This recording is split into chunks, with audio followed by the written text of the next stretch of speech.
probably need to be closer. We probably need to be closer. Or you want to move up by that pillar over there? Would that be close enough? Yeah, it might be. Oh, wait. We can move with this. We can. So what we can do is move the table first, because right now it's broadcasting. We can move to this table actually, like right here.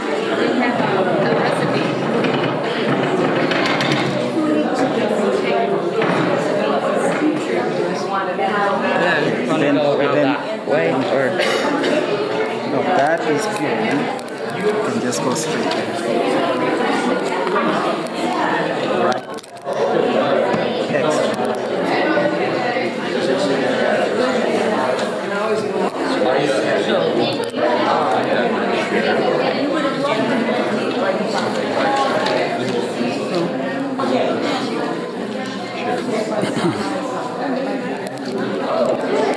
Ready? Yeah.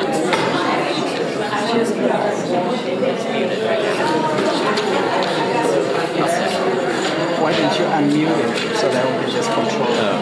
The lady with the pink striped sweater.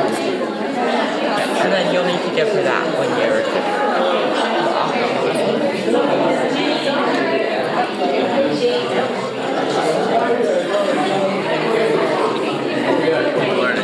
Yeah.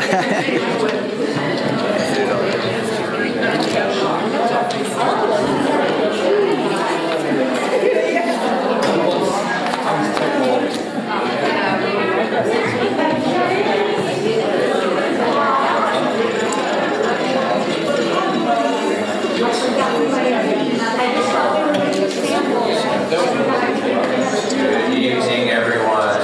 Good evening. Welcome. So happy to see you all here for the first of what I hope is a long series of get-togethers here where we're going to share good food and some good information.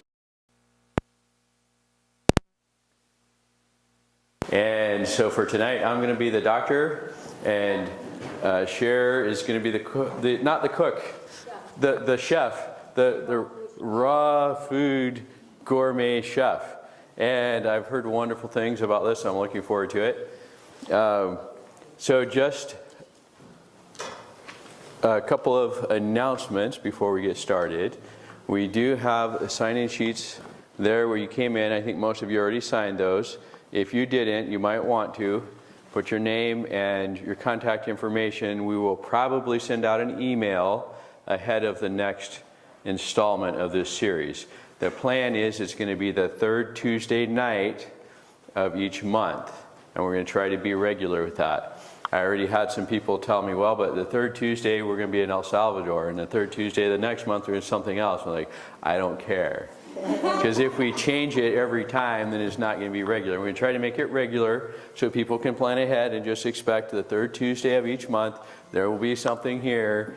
There'll be some kind of food, and there'll be some kind of good information and a chance to kind of get together and socialize and encourage each other a little bit. So you might ask, why the third Tuesday? Well, that was one day when it seems like there's fewer things happening than most other days. And also, the first Sunday of each month, we have another health-related event. We call it Sunday Support. I don't know, that's the best name we came up with, so Sunday Support. But what that is, 8 o'clock Sunday morning, we meet here downstairs in the dungeon, the youth room. We meet at 8 o'clock and we work out, don't we? We work up a good sweat, exercise, and I write the exercise, the workouts is different. So far it's been a different thing every month.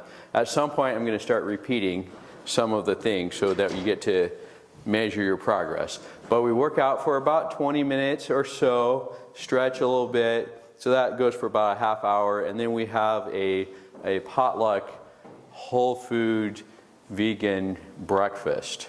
And so people can bring things. We want it plant-based, ideally as much as possible whole foods and vegan, and bring a recipe so that you can share. So if you find things out in the wild there that you like, recipes you find off the internet, and you try them out, the ones that don't work out, don't bring them.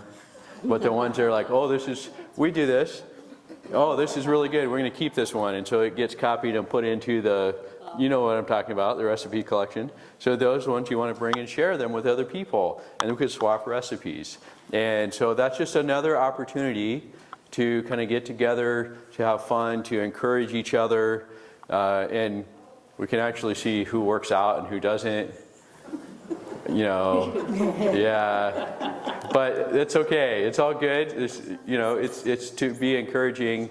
And I think it is for the most part. The people that have come to it have been really pleased with it for the most part. So that's the first Sunday at 8 o'clock. And then the third Tuesday at 6 o'clock in the evening, we have this. So they're a little different, but they do kind of overlap a little bit.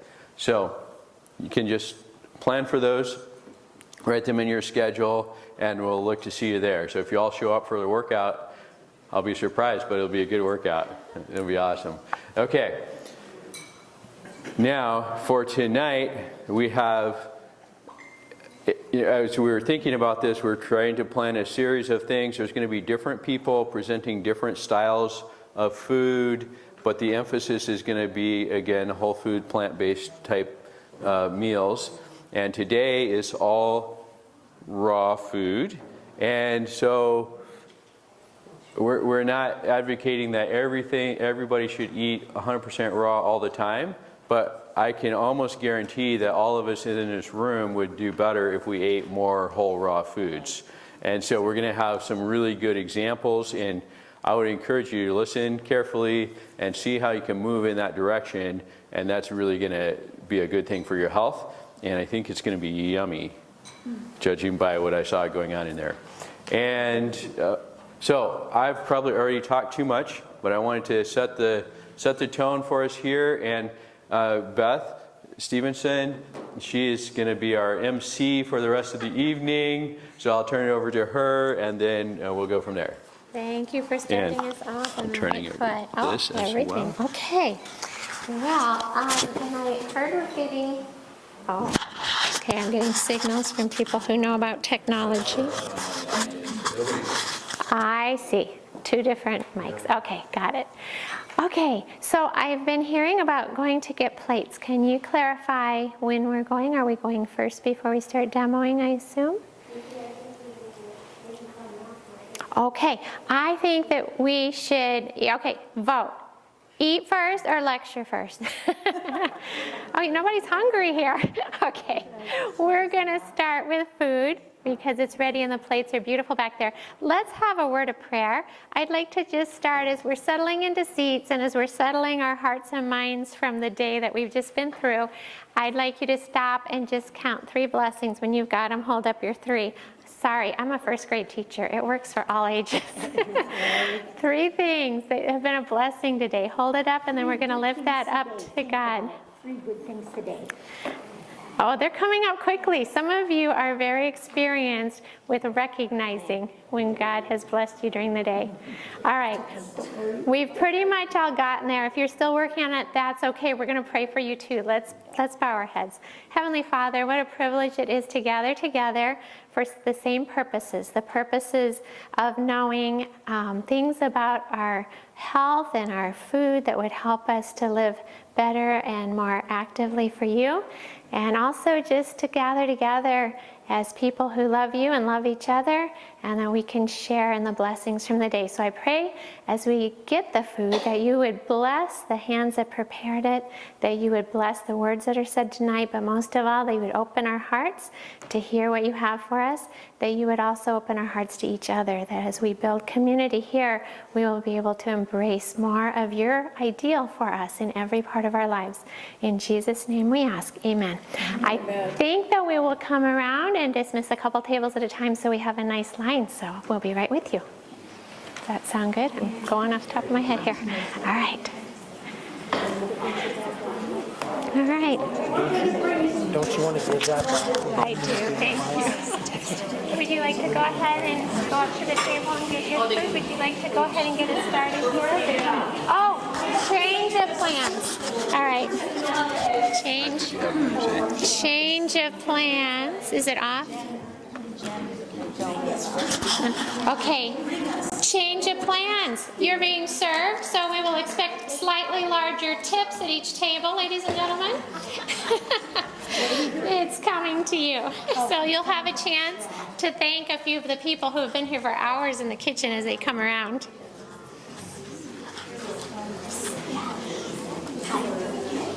Is it not loud enough? No, he has a hard time. Okay.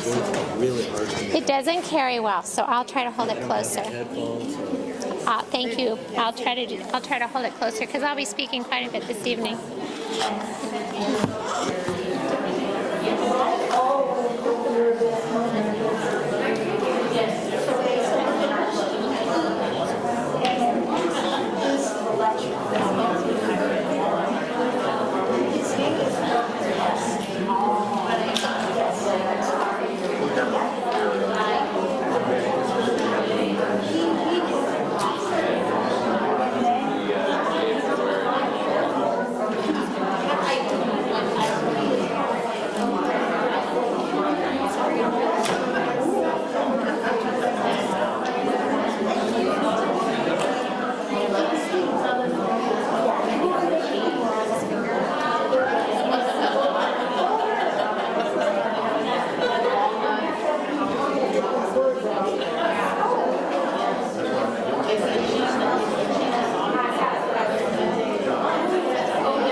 Describing of what you're tasting, we've discovered that the two beautiful girls over here, one of them, their favorite color is purple, so it's something she really likes on the plate. All right, is there anyone would you put up your hand if there's something you're needing? If this flatware hasn't made it to you, or something else that you're needing, just put up your hand. We're about done serving. All right. As you're enjoying tasting, take your time. You know, the first time you try something, you won't usually like it as well as you will the third or fourth time. So openness with your taste buds is really important as you try new things. Something else, I think personally they should not They shouldn't have told you that it was all raw, because when I eat Cher's cooking, a lot of times I'm amazed. Some of it seems raw, because it is. It's salads, and other things are surprising. I have one of her recipes for caramel apple pie that no one believes me that I did not bake it in the oven. It is one of my favorite recipes to take to potlucks and such. All right. Are you ready? Okay, I'm going to start telling you a little bit about our guest speaker, presenter, and demonstrator this evening. Cher Rudy has been at this for a long time. In fact, you might be impressed to know that she won a contest one time, won the first prize for one of her recipes, but the contest wasn't for raw food. It was just for food. And still, with her healthy recipe, she came out number one, and it was printed in one of our larger local newspapers. So Cher has been at this a long time, experimenting. If you're ever at her house, she always has dehydrators or something going with her experiments. She loves what she does. She started doing it for her family, I believe, and now we coax her to share with the community and beyond. So I would like you to welcome with me Cher Rudy, our presenter for the evening.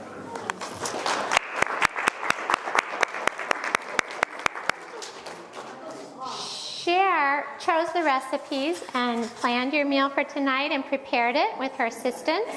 You need to get behind me.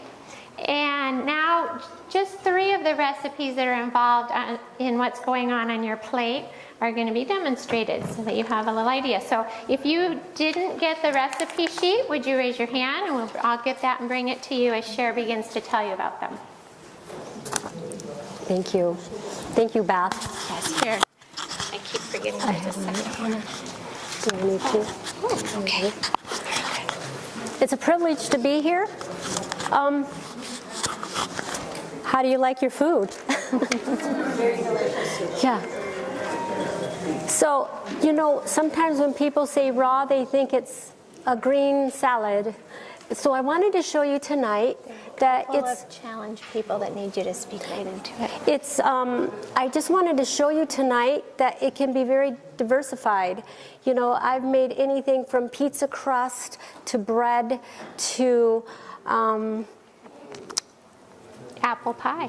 yeah, many desserts, many delicious desserts. And I just wanted to let you know that tonight you're eating Asian, the spicy Thai salad, Mediterranean with the tabbouleh. How many have had a tabbouleh before? Good. Let me tell you about this tabbouleh. I put quinoa in it instead of bulgur wheat because bulgur wheat, well, some people just can't eat wheat. So I decided to make it gluten-free.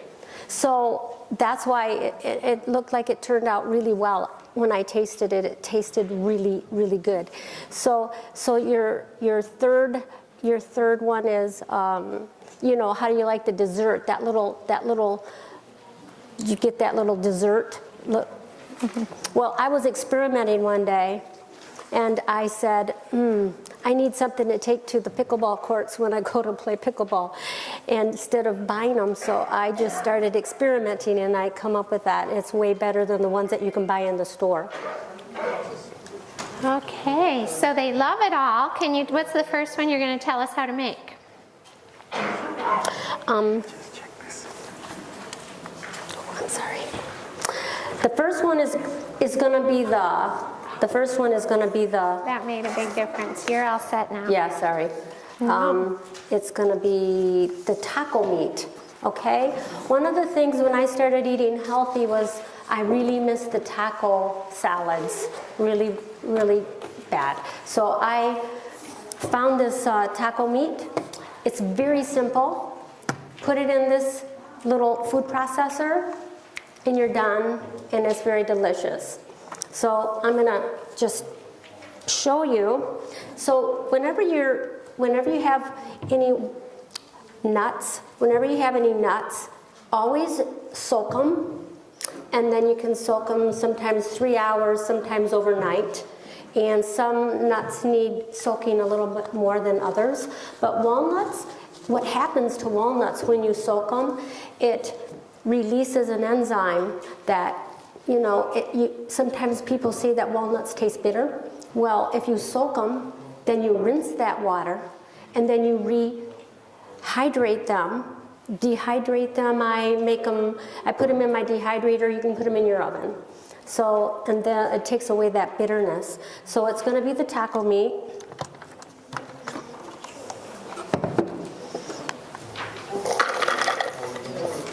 Can you use pecans instead of walnuts? Yeah, you can use any kind of nut that you like. Yeah. So there's the taco seasoning. It's below. Let me tell you, that is a game changer. If you ever go in the grocery store, taco seasoning usually has a lot of bad stuff in it if you read the ingredients. So there's a little cayenne, a little tamari, coriander, cumin,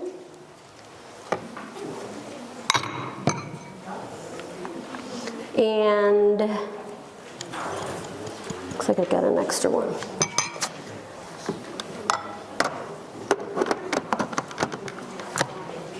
I pulse a lot. You just pulse it because you don't want your nuts to be really fine, so you just pulse them in your food processor.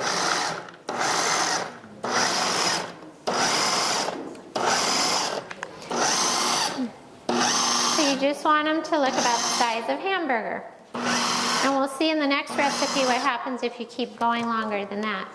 There you go, and you're done. Okay? Recipe number 1, are we impressed? Yes. Did anybody time that? The next one's going to be a tabbouleh. So I'll tell you what, when I make it at home,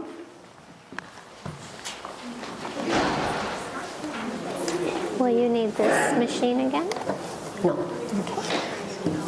When I make tabbouleh at home, one thing about parsley is you have to wash it really well because there's a lot of sand in it. I went to a restaurant one time, ordered a tabbouleh. This is a Middle Eastern restaurant, and let me tell you, it was gritty. We sent it back, they brought another one back, and it was gritty. So somebody tried to cut corners and didn't wash it. So depending on, just pulse it in your, you can actually use a knife and just cut it. You don't have to put it in a food processor, but I love my food processor. So I've already put it in the food processor. So I like lots of veggies. This isn't traditional for a tabbouleh salad, but I've just changed it up. I add lots of veggies. I made it for the quinoa for you guys. I don't usually put even quinoa in mine. And of course the tomatoes. You can use green onion, you can use sweet onion,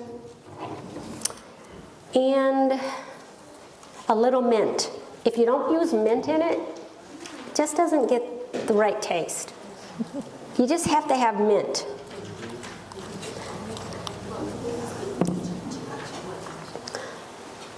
A little lemon, lime. This is what I always do. 2 limes to 1 lemon. So I usually at home, I always use two bunches. I don't make it unless I always use 2 bunches, and that's the consistency, and it always seems to be great. By bunches, are you meaning the parsley? The bunches of parsley. And I just drizzle a little bit of olive oil in there because I don't really like the taste of olive oil too much, but that's what I do. My sister, first time she had my tabbouleh, she's like, wow, this is really great. And so I just have been making my tabbouleh that way for years. My husband is not a green lover. If it's green, it's probably not on his top 10 list of favorite foods. But tabbouleh is something that it has that mixture of so many seasonings and other flavors. that he will sit down and eat an entire plate and not want anything else for dinner. And he's getting all that parsley. By putting quinoa is alkaline to the body. It's an alkaline food, so by putting quinoa in it, also it helps it to feel more filling. So she's referring to what foods do in our body, the way they're burned. And an easy way to remember is most of the foods that aren't very good for us are acid, and they cause us to have more of it toward the acid in our blood. Yeah. And so by eating these, they balance out to where the body isn't set up for disease and inflammation. Yeah. It does the opposite. And there you go. So parsley, if you eat 1 chopped cup, you get half a gram of fat. But guess how much fiber? Would you think? I always think of green leaves as having the vitamins, but not the fiber. Guess how much fiber is in 1 cup of parsley? 2 grams. It's as much as a very healthy slice of bread, a very healthy bread. And you don't often think of green leaves that way, but it's got a good amount of fiber. It also has almost 2 grams of protein. Do you think, boy, I haven't had enough protein today, I better get some green leaves? But it's in there, and it's in a good amount. Parsley is known for aiding the body in 13 ways, benefiting the health. I'm going to go through them quickly. Yes. Strengthening the bones, boosting brain health, improving eye health, helps to regulate blood sugar, so anyone who's headed toward or is diabetic, enhancement of healthy hair growth, serves as a rich source of antioxidants, relieves symptoms of anemia, so that would be low iron levels, has antibacterial effects. Is that not amazing? It's a little bit like taking a mild dose of antibiotic. Parsley is full of vitamins. It improves kidney health, aids in digestion, aids in heart health, and enhances liver health. All in those little green leaves that you just ate and loved. So, all right, we have one more thought about parsley is, in the Middle East, it's eaten all the time in the Middle East. Do you see very many people in the Middle East wearing glasses? Mm-hmm. You don't really see that a lot. So just a thought. So it'll make you want to eat it more like once a week, huh? Yeah. Okay. The next demonstration is going to be this cheese sauce that you guys ate. This is probably one of the most versatile recipes that you could have, is a plant-based cheese sauce. And Cher's brought you a recipe tonight that is very creamy and mild. So those of you that don't like the extra seasonings, there are other things you can add to it. But this one's going to be very mild, other than, what's the punch that you're going to pack? Well, some of the cheese sauces that are out there, those recipes, come with nutritional yeast. They call for nutritional yeast, and a lot of people can't eat nutritional yeast. Some people are allergic. So I love this one. And listen, as many times as I've made this recipe, it's turned out perfect every time. I've never had it not turn out. So I love that. The amazing thing about cashews is they thicken. They are beautifully thickened into a very creamy, thick sauce. And you can soak your cashews like even overnight. If you soak them even overnight, it just softens them and it makes them more creamy in your recipes. Do you use raw or roasted? The question is whether she uses raw or roasted cashews. Raw. Raw. So here it is. I'm just going to turn this around. In my blender, I always put the stuff that's the softest first. That would be the liquid. I'm just going to put this. The liquid, the bell pepper, and I think I got it, and a little bit.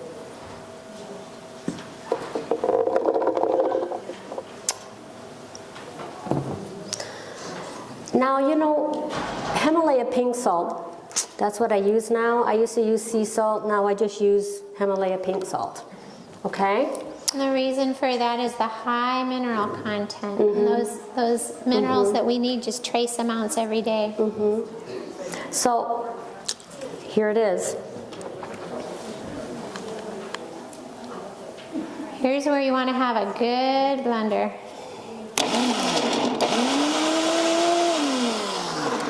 You need the thingies. Oh, The tamper. tamper. Okay, we'll get it. Okay.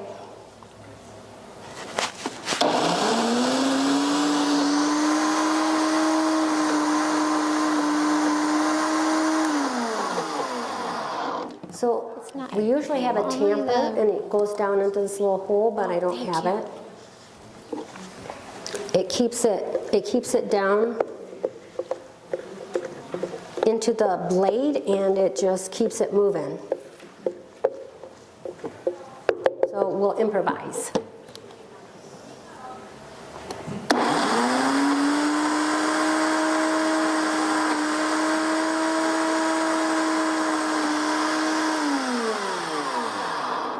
And you can add a little bit more liquid if you need to. The This- nice thing is it's going to thicken, even if you have to add a little more. Yeah. And if you have the type of blender that's a really high-speed, heavy-duty blender, by the time you're done getting it nice and creamy, it'll be hot and you have a hot cheese sauce. But then when you put it in the fridge, it's going to thicken up even more. The next day, It will. you could cut it with a butter Yeah. knife. Yeah.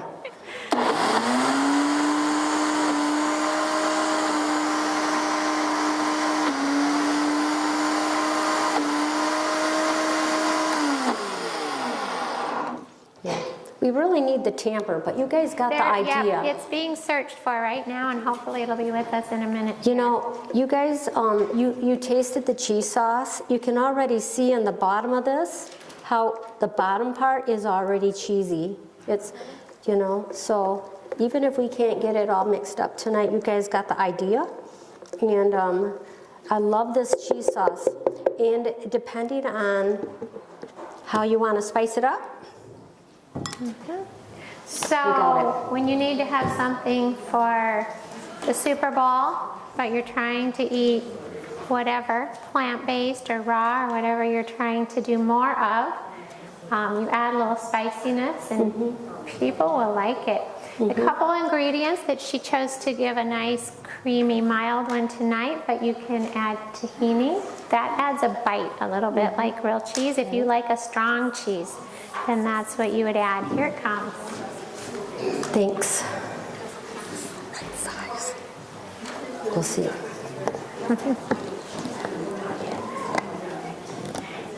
And then the nutritional yeast is the other thing. Nutritional yeast does add the benefit of the B vitamins. So if you are on a plant-based diet only, Yeah. that's a nice way to get some of your B12 and your other B vitamins.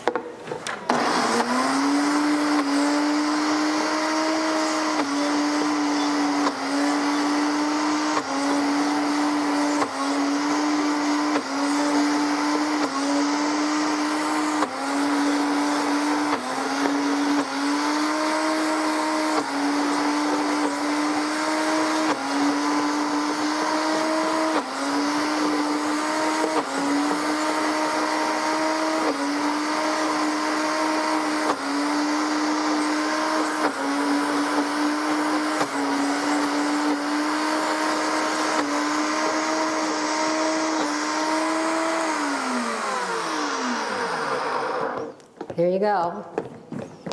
And it's nice that you have both the recipe for the taco meat and the cheesy sauce. I always call them that. I'm not sure what your title is. But it's really good over. You just open up a big potato, pour the cheesy sauce over, and then sprinkle that meat on top. That makes a delicious entree. Question or comment? Let me come to you. You're mentioning the nutritional yeast. Which recipe would that go into, and how much of it would you use? I didn't present a recipe with nutritional yeast tonight, but usually it's about I don't know, a quarter a cup, I think, in most recipes, in the cheese sauces. I think so, something like that. Give or take, however you like it. The tahini is the same way. Tahini is, I don't like tahini too much, so I usually put 1 tablespoon in my stuff.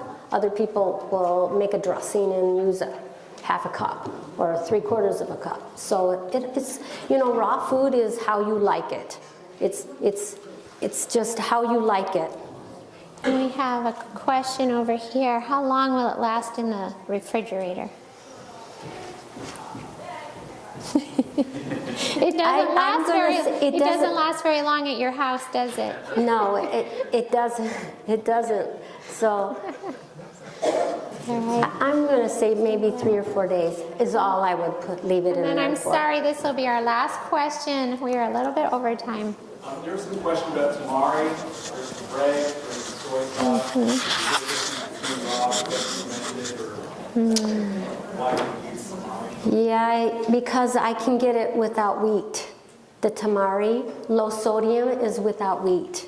And I try to be gluten-free. So I read ingredients and everything. And so that's why I use tamari.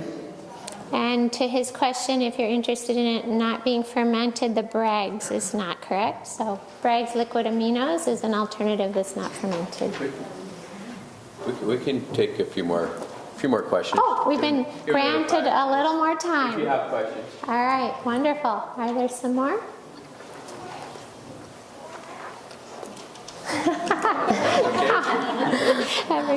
Also, I just wanted to let you know,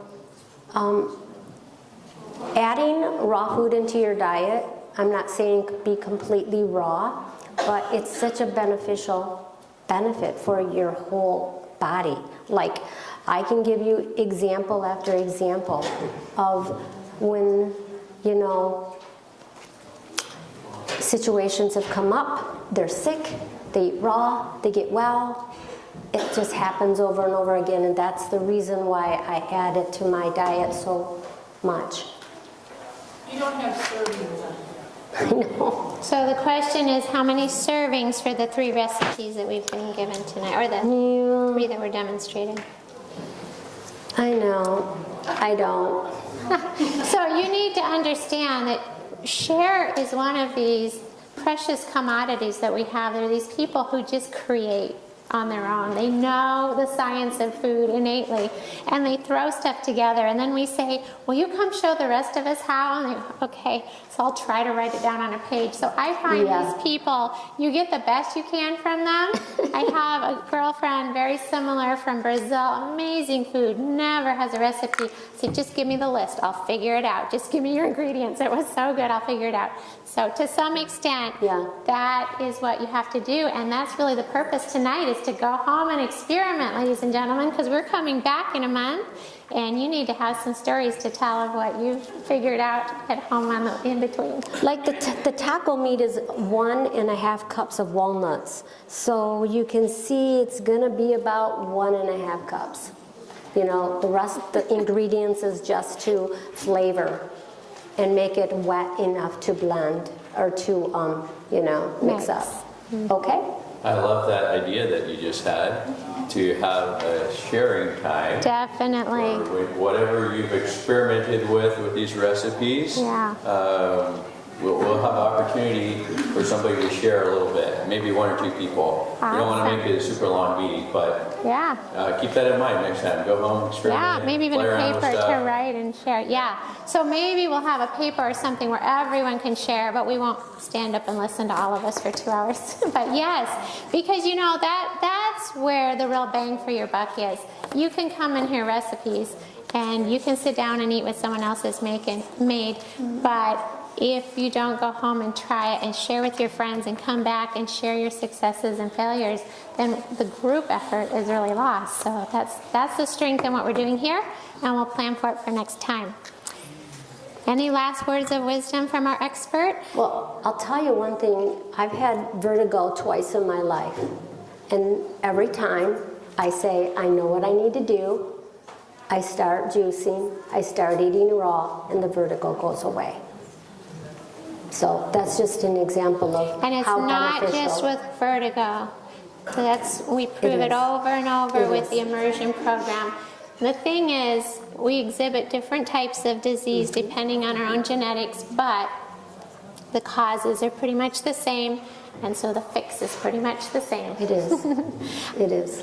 All right, well, I just want to thank so much. I want to thank you so much, Cher, for being here this evening, for taking your time. She has a very busy life.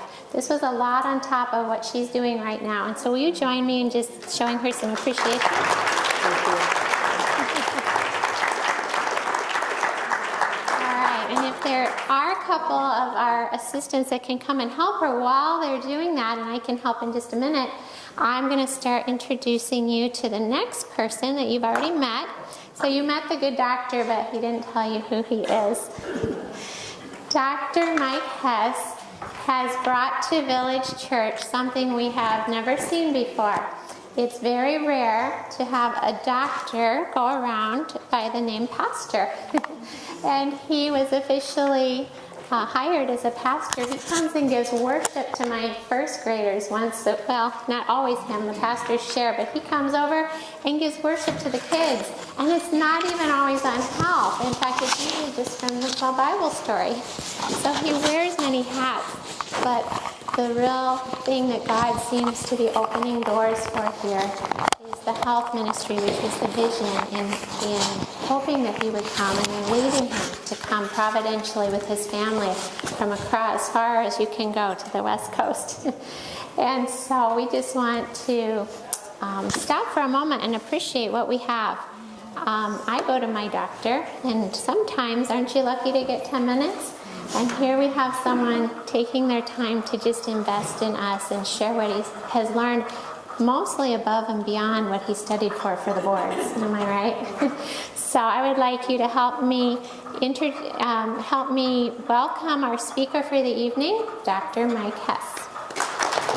Thank you. And I may need to bug out. Joe's hand is having some troubles. I gotta put on there. all right. Well, thank you for that kind introduction. Thank you for the wonderful food. My tummy feels better than when I arrived. That's good.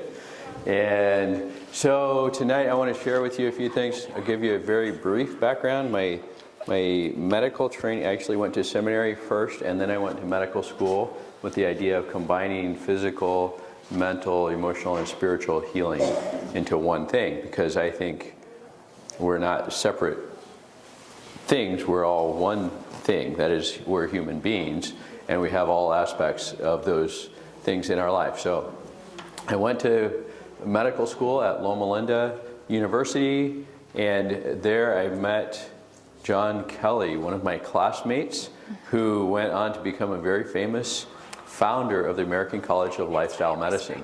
And that was an idea that we cooked up when we were sitting around between classes in medical school, thinking, the real cause of most disease is the way people live. There are accidents and there are genetic things that you get through no fault of your own because you didn't choose your parents. Did anybody here choose their parents? No, okay. So I've yet to meet anyone who's chosen their parents. But anyway, so lifestyle is really the foundation of health. And medicine sometimes is necessary, but really the majority of medications that are prescribed today are prescribed to try to address changes that really should happen at the level of lifestyle, the choices we make, the things that we do and don't do on a daily basis. And so tonight we're going to be talking about the keys of weight management. I found that this is, for some reason, a very popular topic that people always want to hear about, and so we present this occasionally. And it is really important because right now in America, and in fact in the entire sort of Western civilization, obesity is just an epidemic, and there are a lot of contributing factors, and I won't go into all of those, but tonight what I want to do is give you some very, very practical things. If you can grasp and understand and implement the things I'm talking about tonight, it will allow you to manage your weight in a healthy, sustainable way. And I do tell people that changing your weight is one of the hardest things that you can do. And I know that from what I've seen with my patients over the years. I also know that because research shows us that. And I myself have had a challenge with changing my weight, although most of you would probably have some sort of sarcastic comment because I was trying to gain weight. And it took me a number of years to actually gain 10 pounds because I wanted to do it in a healthy way. Right?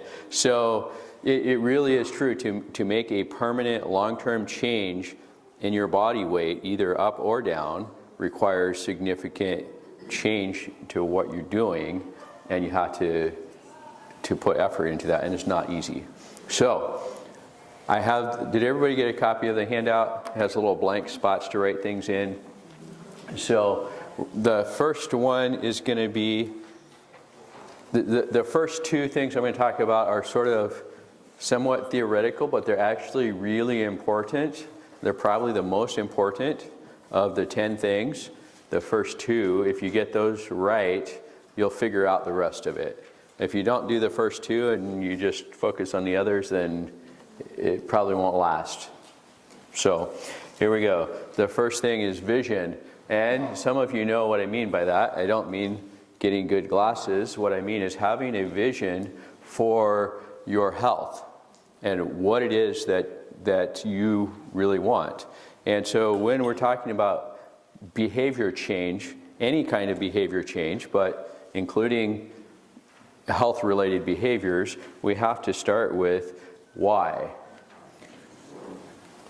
And so sometimes I have people say, oh, doc, I want to lose weight. Well, why do you want to lose weight?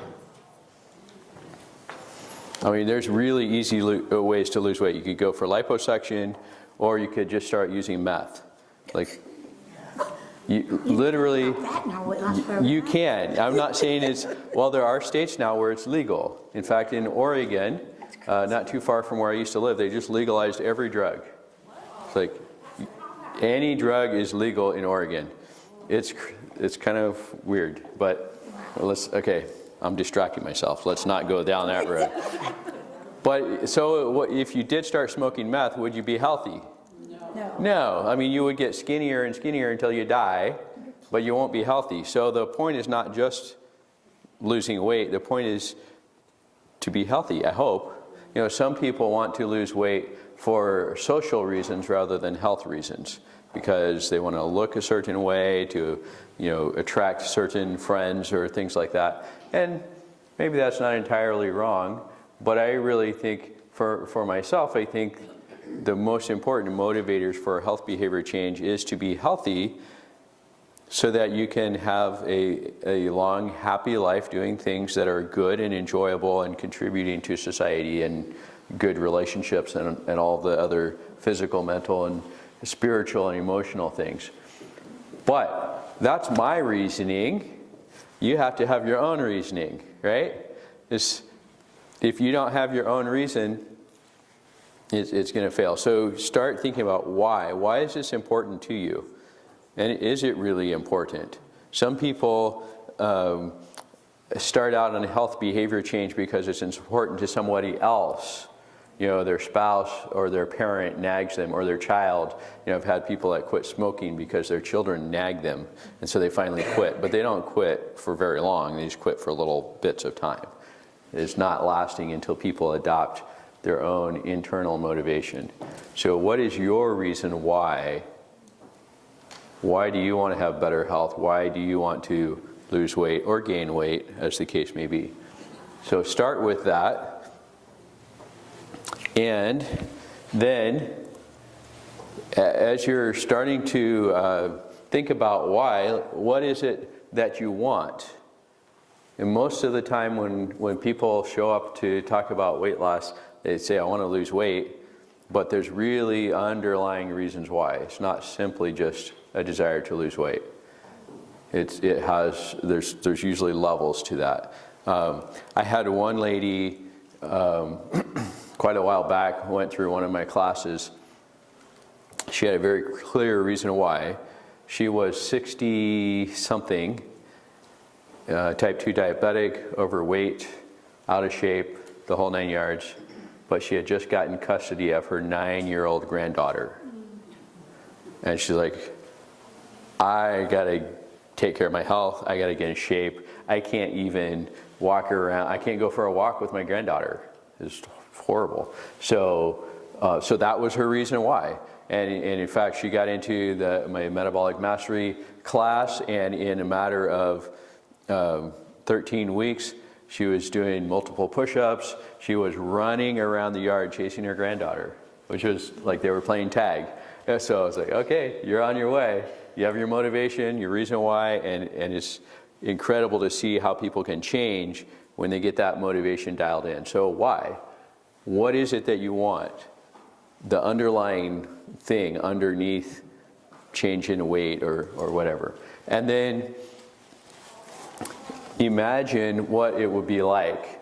So in the case of that lady, one of the things we did in the beginning was we asked people to imagine if they were in their ideal state of health, what would their life be like?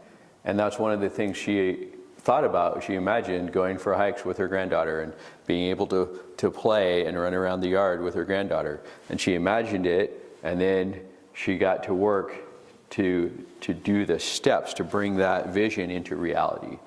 And so we don't have time to go into a whole class on this topic tonight, but it's really important. If you don't have a passionate reason why, you're not actually going to make the change, because you're going to, drive by McDonald's and go, oh, they have fans to blow the aroma out to the street. So when you drive by or walk by, you can smell it. And it always smells good, and then when you eat it, it's not really that good. You know what I'm talking about, right? So you have to have your reason why. It has to be solid. Now, the second thing we talk about is adopt a new identity. Adopt a new identity. And what do I mean by that? Well, so for example, when we help people to quit smoking, a lot of people that smoke become addicted to cigarettes or tobacco, and they desire to quit, but they can't quit, and so they ask for help. And so sometimes what happens is people become smokers that are trying to quit. Have you ever met one? Somebody that's trying to quit, and you could be like that for years and years. I've had patients for 20 years that are trying to quit smoking. And what they are in their head is a smoker that's trying to quit smoking. So as long as you think of yourself as a smoker that's trying to quit smoking, you're going to be a smoker that's trying to quit smoking. You follow? Okay. So the same thing applies in other areas of health. So for example, some people, now I want to be sensitive to the reality, and I've already said I realize that we're talking about one of the most difficult things that a person can do. And also, for many people, there's a lot of emotional pain involved in all of this. And I want to talk more about that in a second. But sometimes what happens is people kind of settle into adopting the identity of who they kind of became, even though that's not who they wanted to be. You know what I mean? So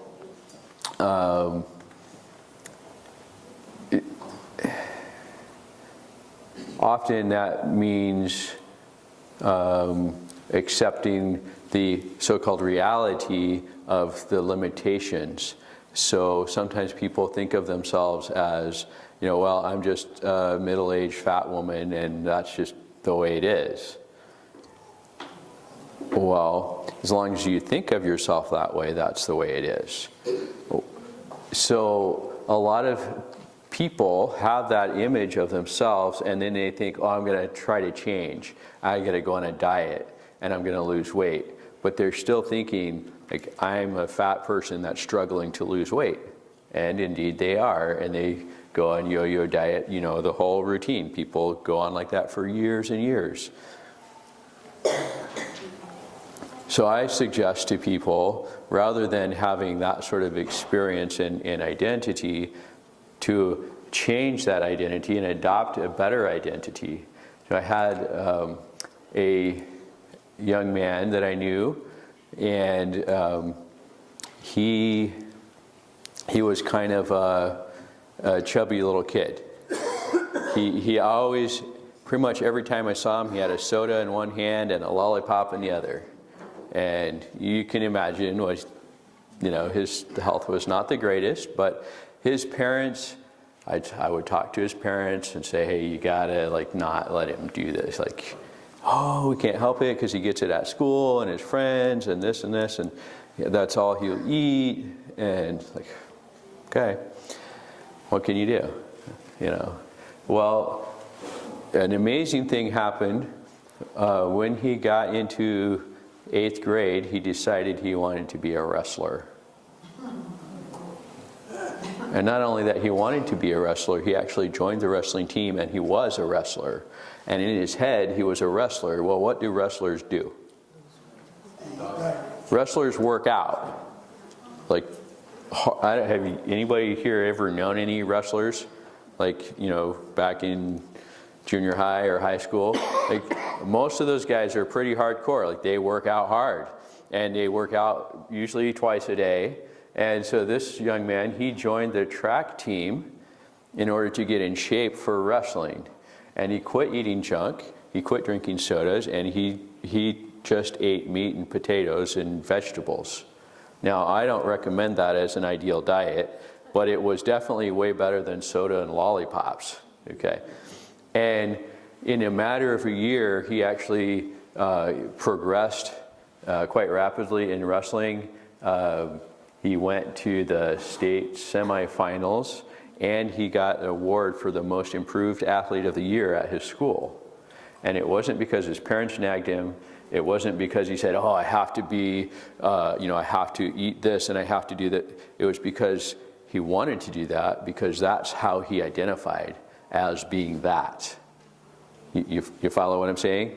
So here's an interesting little tidbit.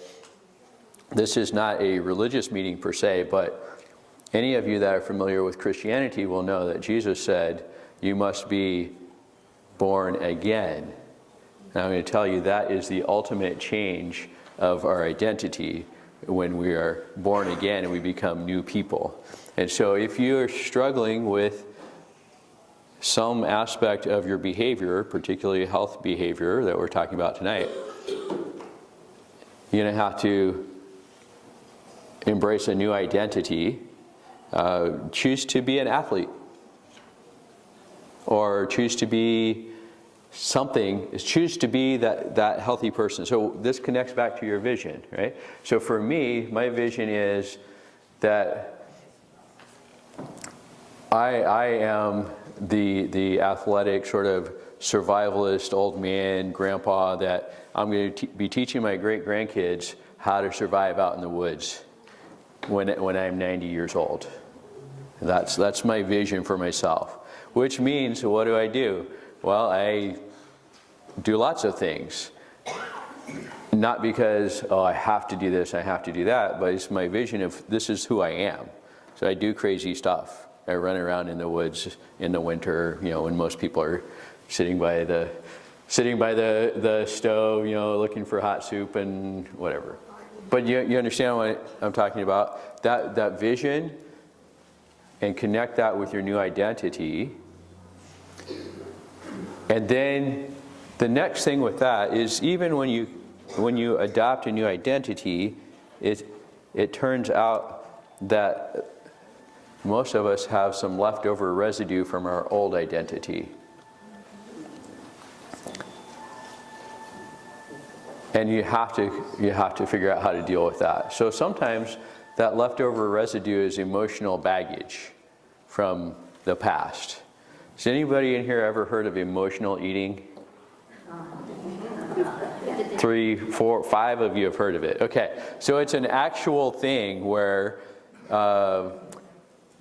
you want to feel good. And does it feel good to eat good food? Yeah, it does. And so, you have some emotional struggle or pain, but you like to feel good, so you eat, and it kind of feels good. And this can get really extreme. In fact, I had one lady who was just struggling with trying to lose weight and changing her diet, and she just didn't seem to be able to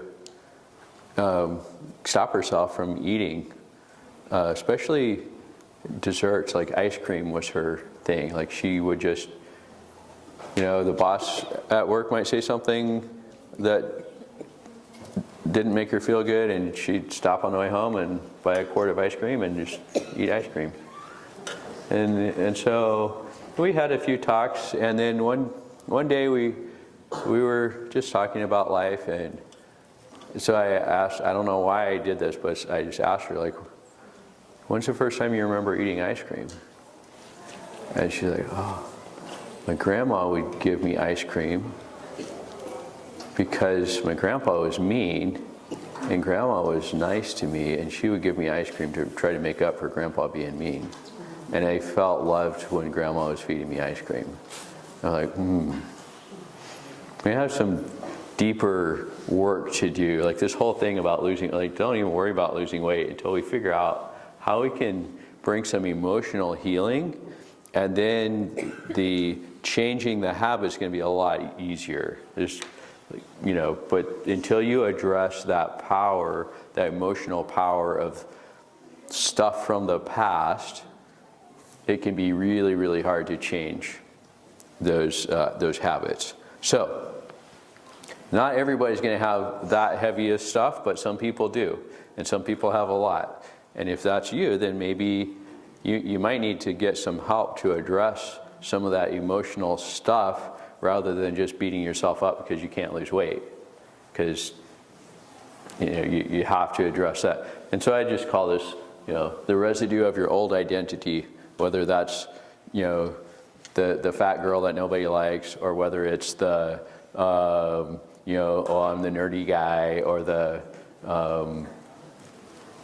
the victim of whatever trauma it was. I don't know. There could be lots of things, and it's probably a little different for everybody.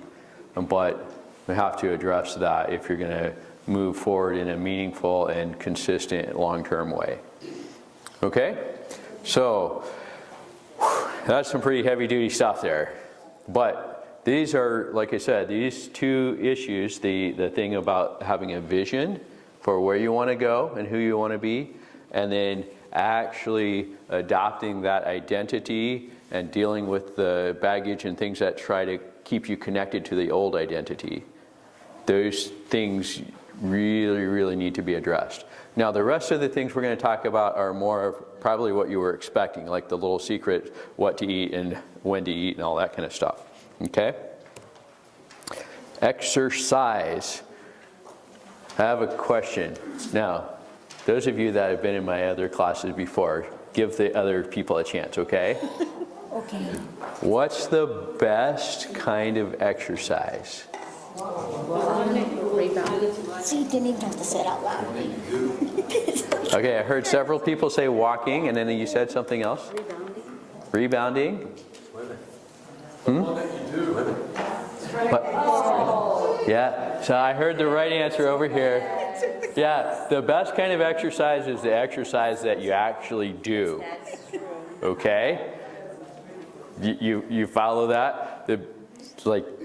The perfect exercise that you don't do is not going to benefit you at all. So, mediocre exercise or even a horrible exercise that you do some of will help you more than a perfect exercise that just doesn't happen. Okay, so that being said, I think of exercise very much like food. Okay, so if I were to ask you what's the best food, we could throw out lots of different ideas, but the reality is it's not really ideal to eat just one food. And probably exercise is kind of like that. We shouldn't do just one exercise. We should do lots of things. Variety is good and it's healthy. So we're not going to go deep into all the different types of exercises and different programs and all that. That's we would run out of time and probably bore you to death. But exercise, if you're looking to lose weight, you probably need to be exercising 5 or 6 days a week. It needs to be a daily thing. Now, how much? There's a lot of evidence for this. A half hour of moderate high intensity exercise or an hour of low to moderate intensity exercise. So an hour of a very brisk walk or a half hour of running, something like that. And of course, it doesn't have to be walking and running. It could be swimming, it could be rowing, it could be rebounding, it can be lifting weights, doing calisthenics, combinations of all those things. But for this is for overall health. These numbers here from the Institute of Medicine, and it's been affirmed over and over again with major studies over the last probably 30 or 40 years. And collecting all that data, this is the general amount of exercise that is ideal for general health. And also, it's no different for losing weight. So if you want to add more low intensity exercise, so just walking, you can just walk. You could walk for hours, and that would actually help to lose more weight because you're burning calories, which is part of how exercise helps. A caveat here, since I put up this 30 minutes of high intensity exercise, just today I was talking to one of my patients who is this young lady who came to see me first probably about 6 months ago. She was very interested in losing weight, and she wanted to get on some kind of hormonal treatment or something to help her lose weight. Well, thankfully I was able to dissuade her from that. She did have a few medical issues that we had to address, but she was so gung-ho that she was going to lose weight that she started running. Well, the problem is she was probably, I don't remember exactly, probably 80 pounds overweight or something. And so what happens if you haven't exercised for a long time, and you're 80 pounds overweight, and you decide to start running? Well, she ended up with plantar fasciitis after the first week. And so then she could barely walk. So thankfully we were able to get that under control, and now she walks a lot and she jogs just a little bit, and she's building up to it. So this is what I want to caution you. If you're serious about losing weight and you're going to do that, don't start with that. Okay, start with walking a little bit. Something that's easy to do so that you can do it every day. So if you go to the gym and you work out for an hour and you can't move for a week because you're so sore, you did too much. Start with something little, something easy that you can do every day for a week, and then increase it a little bit. And pretty soon you'll get to the point where, like, oh, okay, that's about as much as I can do, and still do it again the next day.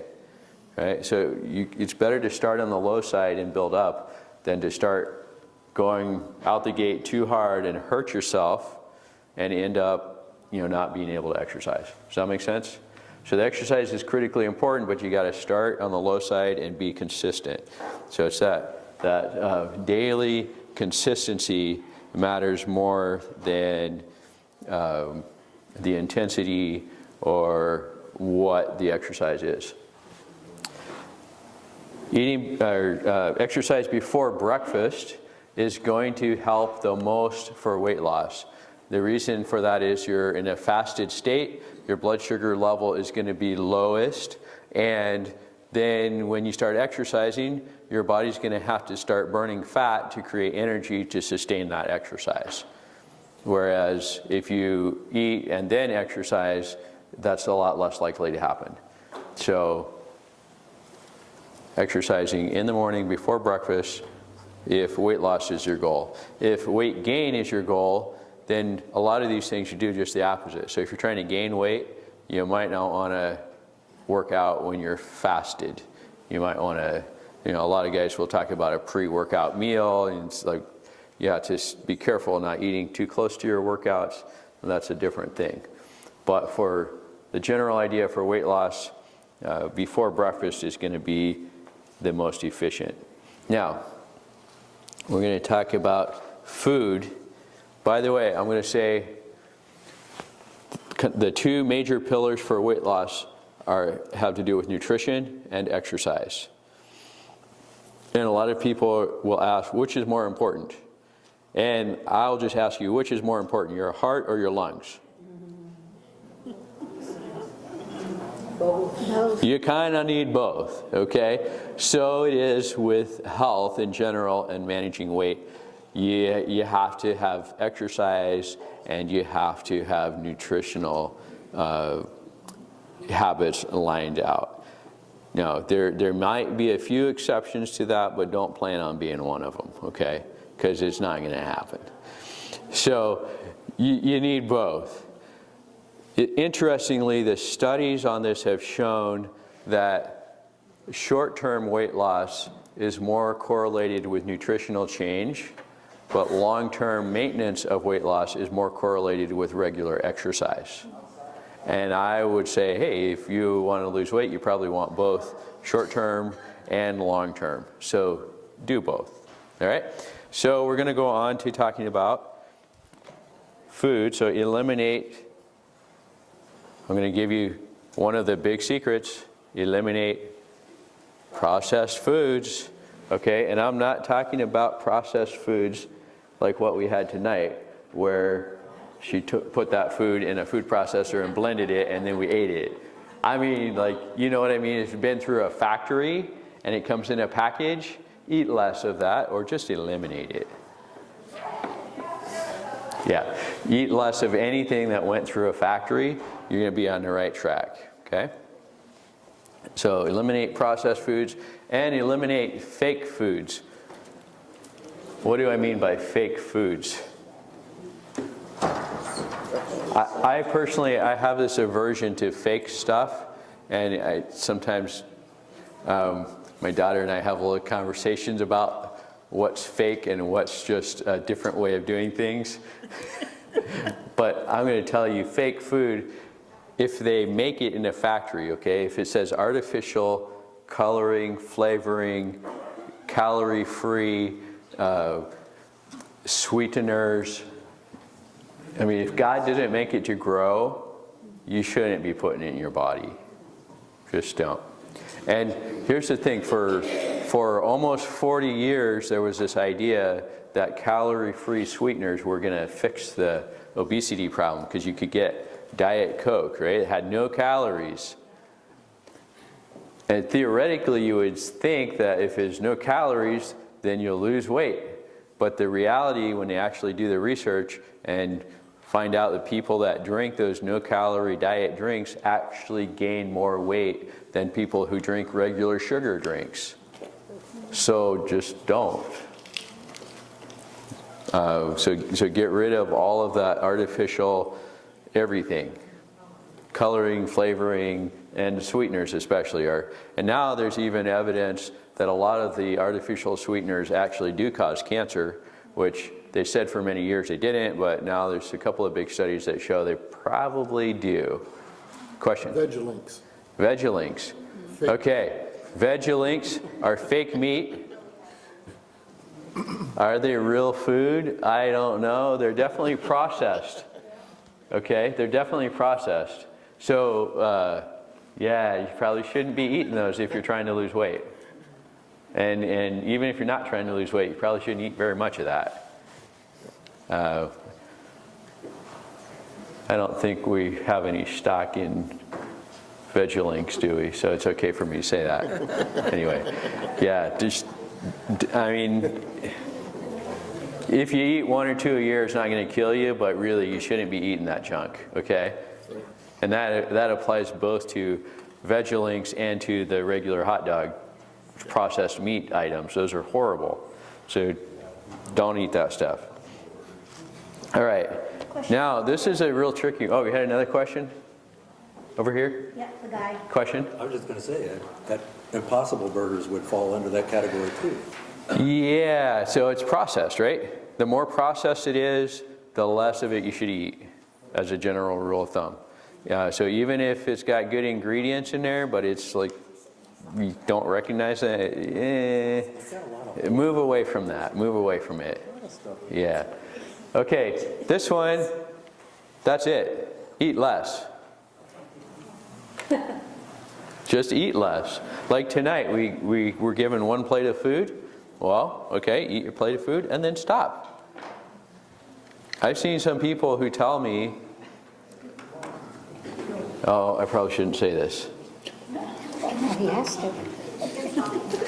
I'm in a quandary now. Okay, I'm going to say it anyway, but promise not to tell anybody, okay? Because I don't want anybody to feel weird. I have had people tell me, not anybody in this church, I'll just clarify that, not anybody in this church, but some other places where I've been, I've had people tell me, I hardly eat anything, I don't understand why I can't lose weight. And then I go to a meal with them and they eat 3 times as much as I do. And you're like, that, you call that hardly anything? And you can't lose weight? Well, it's because you're eating way too much. Right? So you understand what I'm saying? Like, you don't need to fill up your plate 4 times. You know, if you're a skinny teenager and you're trying to gain weight, maybe. But the rest of us, we don't need to do that. And so actually eat less. And I know it seems kind of strange to say that, but here's another surprising fact. It's okay to be hungry. You will not die if you're hungry for a few hours. And in fact, if you're trying to lose weight, if you're feeling hungry, that's a signal your body is telling you, hey, if you don't eat something, I'm going to have to burn fat. And we're saving that for the time of trouble or the famine or whatever. So we don't want to do that. So eat something. That's what your body is telling you. And if you tell your body, hey, I have made an executive decision that it's time for us to lose a little bit of weight, and so burn some fat instead of going and eating, then your body will indeed burn fat. So it's okay to be hungry. This connects, I got a quick story. Oh man, I'm going to run out of time. Okay, I'm going to hurry. Listen fast, okay? I knew a guy one time who had issues with his marriage because he would get mad at his wife if food wasn't ready when he got home from work.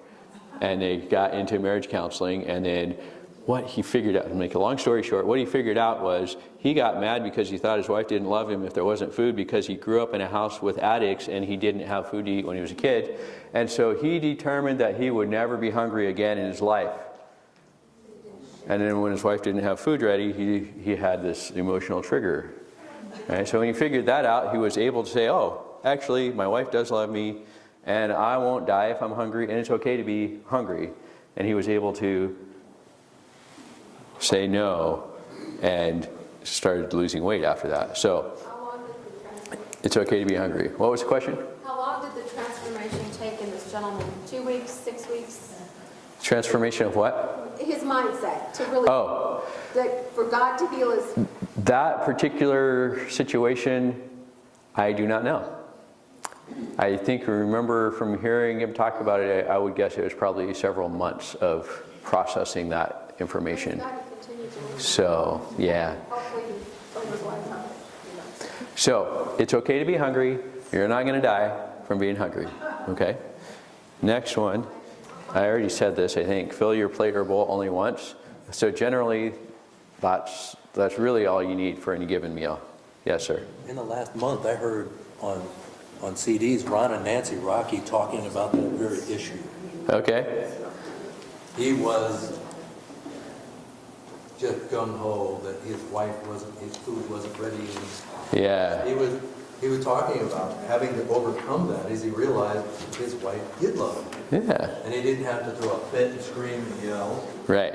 He was ignored by his parents as a child. Yeah. So, there we go. All right. Eat more fiber-rich whole plant. whole plants, foods. I should say whole foods, whole plant foods. Anyway, dietary fiber just comes in plants.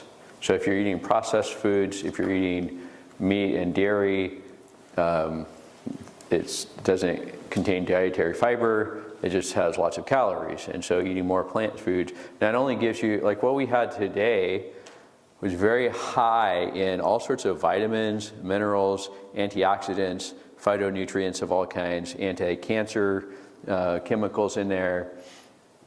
When you eat processed foods, so somebody was just telling me about somebody that just likes to eat crackers. They like to eat Ritz crackers, like a whole tube of them, a couple of them. I'm like,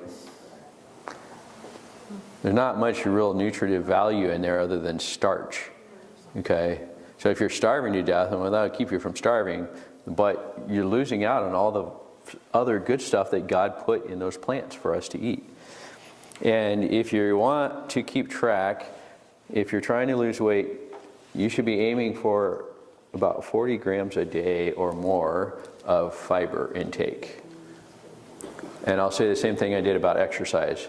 Maybe don't do that all in one day at the beginning. Like build up to it over a period of a couple of weeks. Give your system a chance to adjust. But that fiber will help to actually fill you up and help to keep you from feeling more hungry than necessary. And usually along with it, if it's with whole plant foods, it's going to have a lot of other good stuff there. So do that. And breakfast, you've all heard this before probably, like a king, lunch like your prince, and supper like a pauper. Everybody understand what that means? Most of your calories should be at breakfast because you're fueling up for the day, right? And then what are you doing after supper? You're going to bed. So just imagine you get a big load of fuel for your body to process and you go to bed. What's your body going to do with that fuel? It's going to put it into storage. And I think most of us have an intuitive sense that it's easier to put it in storage than to get it out. So eating most of the calories early in the day for breakfast and lunch. And then supper, really honestly, if you're actually trying to lose a significant amount of weight, supper really is optional. And you probably better just to leave it off until you get to your goal weight. All right, do not eat between meals. And I know some people just have to have snacks. I'm going to tell you, if you feel like you have to have snacks, it's just because you've gotten in the habit of it and you've trained your body to expect it. And you can just as easily train your body not to expect it. I recommend if you're trying to break a snacking habit, we'll go to the next one. Drink water. Okay, so if you eat a healthy, balanced breakfast, you should not need a snack halfway through the morning. If you need a snack halfway through the morning, you either didn't have a healthy, balanced breakfast or there's something else wrong with you. Okay, probably you're just in a habit. So drink water instead of getting, a pick-me-up, candy bar, or some kind of, bag of chips or whatever else it is. Get rid of all that stuff. Just drink water. And what else should you drink? Nothing else. Just drink water. So you eat meals, you eat food at meal times, you drink water in between meals, and don't drink anything else. Now, so I'm not opposed to drinking fruit juices and things like that, but I will tell you that is a little processed, isn't it? And if you're trying to lose weight, it's going to be more concentrated calories with the fiber removed. So generally reduce even the amount of natural, fresh juice if you're trying to lose weight. Keep that to the limit. Flavored water. Flavored water. Yeah. Flavored with what? Artificial flavors? Artificial sweeteners? So Okay, so a quick thing. So if you're gonna flavor your water, say you're gonna put in like a little slice of lime in there.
Like if you weigh 100 You have to do pounds. math. If you weigh 100 pounds, then 1 ounces of water.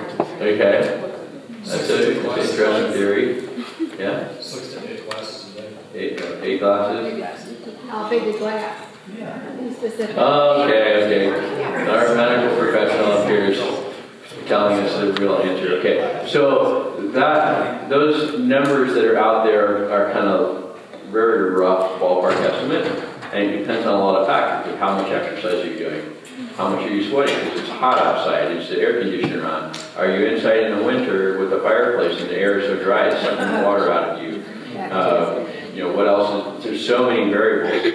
So the general rule of thumb is that your urine should be clear most of the time. And if it's clear most of the time, you're probably getting adequate amount of water. If it's always yellow or darker color, then you're not getting enough water. So, Now you can drink too much and then you can't drink too much. That's true. So if your urine is perfectly clear all the time and you have other health issues going on, you're drinking 3 gallons of water a day, like, that might be too much. It might not be, depends on the situation, but yeah, we don't want to overdo it on the other side. What about electrolytes if one does that? Electrolytes are minerals that come in your food. Well, Yeah, so you can drink water, and in fact, the water around here has minerals in it, if you haven't noticed. So, yeah. All right, last meal. Where am I at here? Oh, I think we're only going to be a few minutes over. Okay. Eat your last meal early, ideally at least 3 hours before going to bed. Reason being that when your stomach is full, well, we already mentioned the metabolic thing about eating and then going to bed and all that, but then the other thing that happens is if you eat before going to bed, your stomach is working, your gut is digesting that food, and that actually interferes with your sleep, melatonin production, and things like that. So then you don't sleep as well, and then you were planning to get up and exercise before breakfast, but you didn't sleep well, so you sleep in, and then you skip breakfast, and then it sets up this whole bad cascade of things. So there's actually a lot of research now that the longer the time between your last meal and bedtime, the more likely you are to be able to lose weight. And so I say 3 hours. I think you get the most benefit by that 3 hours. Some people now, intermittent fasting is super cool, but Adventists have been teaching this for probably 140 years now, that 2 meals a day is good unless you're doing heavy physical labor and you need more energy, then 3 meals a day is fine. But if you're an office worker, then you're trying to lose weight, The 2 meals a day is probably a better plan. All right, so there we have it. And there you go. If you really want results, do all of those things that we just talked about. If you do all those things, you'll get the results. And if you need help, if you're trying and it's not working, well, get help. Reach out. Let us know. We do have ongoing programs. As you know, we're going to have this program once a month. We have our Sunday support. We have our immersion program, which is a intensive 10-day, all day, every day, like reset for your health. We have the metabolic mastery program, which is evenings and weekends, and it works around work schedules better. And we have other things that we can do to help as well. So, if you want to reach out to us, you probably all know the church phone number already. Also, you can send us email at villagesda.church@gmail.com. And what I would like to do, I'd like for you to think about what topics would you like to hear about? Anything health related and or food related. Shoot us an email. Give us suggestions. We're putting together this schedule. I want to get the schedule booked out for a year and kind of keep that going so we can plan ahead. So let us know what you're interested in.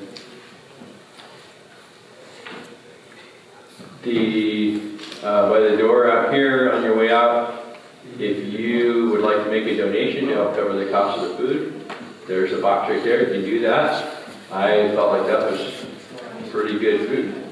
I think if I went to a restaurant, that'd probably be a $30 plate. I don't normally go to those kind of restaurants, but you know what I'm talking about. That was good stuff. So anyway, if you can't donate, that's totally fine. We're glad you're here. Don't worry about it. But if you're able to help out, we appreciate it. And what else? The Sunday support next month. If you want us to notify you so that you can register, and we do ask, as always, if you're going to come and eat with us, there's not going to be a charge for it. At least that's our plan right now. But we do want to know ahead of time how many people are expecting to eat so that we can get the right amount of food and have it prepared so we're not having people showing up and not getting to eat. Okay? Is that fair enough? So if you just want to show up and listen to the lecture or grab the handout, you don't have to register for that. But I would encourage you, if this has been helpful for you, think about registering next time. Invite a friend to come with you. It'll be fun. We do have room for, I think, probably 60 more people here. So we do have room for more people. And I think it'd be great if we filled this whole place. But we'll see how it goes. All right, and that's the end of the program. Do we have any final questions before we wrap up? Yes.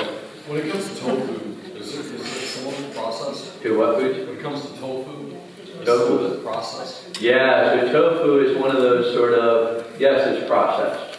If you want unprocessed tofu, then just eat soybeans. It's not tofu, it's soybeans. Like I had for lunch today, we had some edamame, which is minimally, cooked soybeans in the pot, right? But tofu is one of those things where it's processed, it's relatively concentrated calorically, and so if you are trying to lose weight, you shouldn't be eating a lot of tofu. There's quite a bit of calories in that concentrated food. And so in general, yeah, tofu is okay, but it is processed, so we eat less of that for most people. Yes, sir. Well, I'd like to point out that with soybeans, especially tofu, you hardly have not just calories condensed, but there are hormones in that bean that will also affect your ability to That's true. There are some phytoestrogens and things like that. It turns out the research is showing that they don't have as big of effect as people have thought for a while. But it's a good thing to not like I said, you know, we don't want to just eat soybeans all the time. Like, that's not a balanced diet. We want a variety of things. So eating soybeans sometimes, you know, unless you're allergic to it or something, is going to be fine. But we don't want to make that a main article of food, probably for most people.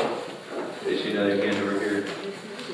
Yes. You know, when going hungry, you're not burning the glucose, you're burning the fat. Ketosis, is that okay long term? Is what ketosis?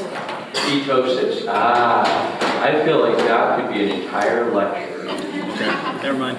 The quick answer is ketosis is not a healthy state of being. So for short periods of time, it's going to happen. But as far as like planning to live in that state for long periods of time, it's not really ideal. All right, well, I think that's it. I'll be around here for a few minutes if people have questions.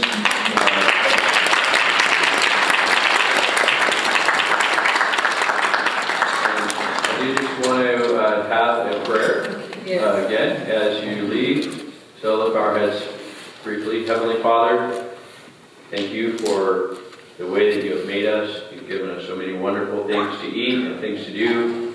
Lord, I pray that each person that was here tonight would be blessed, and as they go, that, Lord, help them to be able to implement the things that they need to improve their own health and well-being, whether that be in the physical, mental, or spiritual realm.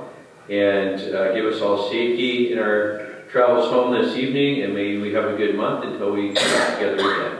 We thank you in Jesus' name. Amen.